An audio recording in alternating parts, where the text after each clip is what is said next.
नमस्कार। आज हम लोग पढ़ेंगे प्रकाश से संबंधित आगे जो प्रकाश के बारे में हम लोग पीछे जान रहे थे कि प्रकाश क्या है और प्रकाश के परावर्तन जाने थे। उससे पहले हम लोग प्रकाश से संबंधित माध्यम जानते हैं। माध्यम का मतलब इसके सहारे प्रकाश एक जगह से दूसरे जगह पहुंचता है, उसे हम माध्यम कहते हैं। जैसे हवा, पानी और उसके बाद कांच, ये तीन ऐसा माध्यम है जिसके सहारे प्रकाश एक स्थान से दूसरे स्थान तक पहुंचता है। प्रकाश से एक यहाँ से टॉपिक है कि प्रकाश के परावर्तन के नियम, यानी कि जो हम लोग पढ़े थे कि सबसे पहले ये चीज़ जानना है कि जो परावर्तन है यह एक प्रकार की घटना है जो केवल और केवल एक माध्यम में होती है। जैसे यदि हवा में है तो प्रकाश हवा में ही ये घटना होगा, पानी में है तो पानी में ही घटना होगा, यदि कांच में है प्रकाश तो कांच में ही घटना होगा। परावर्तन के नियम देखिए, मूल रूप से परावर्तन के जो नियम होता है वह नियम 2 है। परावर्तन के यहाँ पर संख्या के रूप में भी पूछता है कि परावर्तन के नियम कितने हैं, प्रकाश के परावर्तन के नियम कितने हैं। तो प्रकाश के परावर्तन के जो नियम है वह 2 नियम है। पहला देखिए, आपतन कोण। हम लोग पिछले क्लास में पढ़े थे कि आपतन कोण क्या है, परावर्तन कोण क्या है। आपतन कोण जो होता है, आपतित किरण अभिलंब और आपतन बिंदु के बीच बने हुए कोण को आपतन कोण कहते हैं, और परावर्तित किरण और अभिलंब और आपतन बिंदु के बीच बने कोण को हम परावर्तन कोण कहते हैं। उसी का ये है भाग। पहला आपतन कोण आई, जिसको सूचित करते हैं आई से, आपतन कोण आई और परावर्तन कोण आर के मान आपस में बराबर होते हैं। ये प्रकाश के परावर्तन के पहला नियम है कि जो आपतन कोण आई के मान होता है वह परावर्तन कोण आर के मान के बराबर होता है। जैसे यहाँ पर जो चित्र बना है इसमें जो आई के मान यदि मान लीजिए कि 40 डिग्री है तो आर के भी जो मान होगा वह 40 डिग्री, दोनों के मान आपस में बराबर होते हैं, यानी कि जो आई वैल्यू होगा वह आर के बराबर। उसके बाद देखिए दूसरा जो नियम है कि आपतित किरण कॉमा परावर्तित किरण और आपतन बिंदु पर खींचा गया अभिलंब या डाला गया अभिलंब तीनों तल के एक ही ओर होता है। जैसे इसके देखिए, ये मेरा एक तल हुआ तो तल पर एक बिंदु ले लिए और इसी बिंदु पर आपतित किरण है और इसी बिंदु से आगे परावर्तित किरण है और इसी बिंदु पर हम अभिलंब डाले हैं।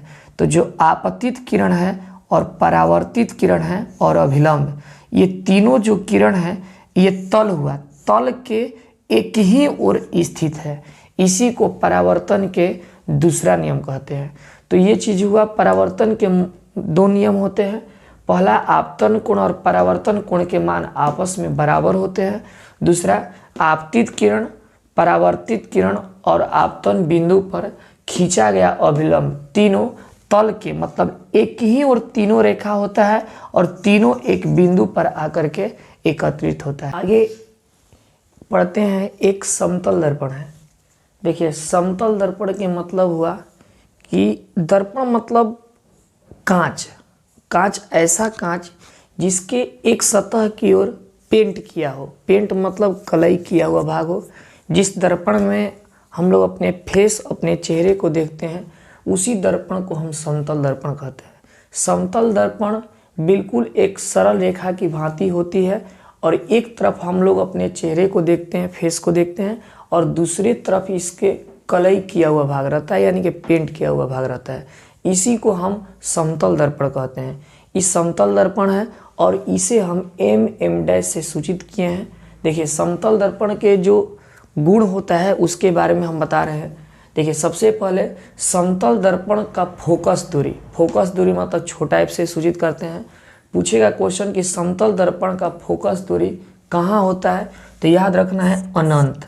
ये चीज़ क्वेश्चन है, बहुत ही मस्ट क्वेश्चन है। यहाँ पर समतल दर्पण का जो फोकस दूरी होता है वह अनंत होता है। उसके बाद यहाँ पर दूसरा है कि समतल दर्पण में बना प्रतिबिंब, प्रतिबिंब का मतलब होता है छाया, किसी वस्तु के जो छाया बनता है उसी को हम प्रतिबिंब कहते हैं। यानी कि समतल दर्पण में जो प्रतिबिंब बनता है वह वस्तु के बिल्कुल उस वस्तु के लंबाई के बराबर होता है। यदि मान लीजिए कि यहाँ पर ये मेरा समतल दर्पण है और उसके बाद यहाँ पर एक वस्तु रखे और इस वस्तु की लंबाई है 2 मीटर, तो जो इस वस्तु का इसमें छाया बनेगा, प्रतिबिंब बनेगा, उसका भी लंबाई जो होगा 2 मीटर ही होगा और वह प्रतिबिंब दर्पण के पीछे बनता है, मतलब दर्पण के अंदर दिखाई देता है, उसी को हम पीछे बोलते हैं। आगे, दर्पण से जितना दूर वस्तु होता है प्रतिबिंब दर्पण से उतना ही पीछे बनता है। मतलब यदि यहाँ से मान लीजिए कि यहाँ से दर्पण से इस वस्तु का लंबाई जो है मान लीजिए 5 मीटर दर्पण से जो दूरी है वस्तु का वह दूरी 5 मीटर है, तो प्रतिबिंब भी जो इस वस्तु के बनेगा दर्पण के अंदर, तो वह प्रतिबिंब जो बनेगा वह दर्पण से 5 मीटर के दूरी पर ही अंदर दर्पण के अंदर हमें दिखाई देगा और यह प्रतिबिंब के जो लंबाई होगा, छाया के जो लंबाई होगा, वह वस्तु के लंबाई के बराबर होगा। आगे यहाँ पर वस्तु का प्रतिबिंब सीधा होता है और काल्पनिक होता है। काल्पनिक मतलब होता है कि जिसको हम पर्दे पर प्राप्त नहीं कर सकते, उसको हम झूठा बोल सकते हैं, काल्पनिक बोल सकते हैं, आभासी बोल सकते हैं। और यह प्रतिबिंब जो होता है, यह जो छाया होता है, वस्तु के तरह ही सीधा होता है, वस्तु के बराबर होता है और वस्तु जितना दर्पण से दूर होता है प्रतिबिंब भी दर्पण से उतना ही पीछे बनता है। धन्यवाद।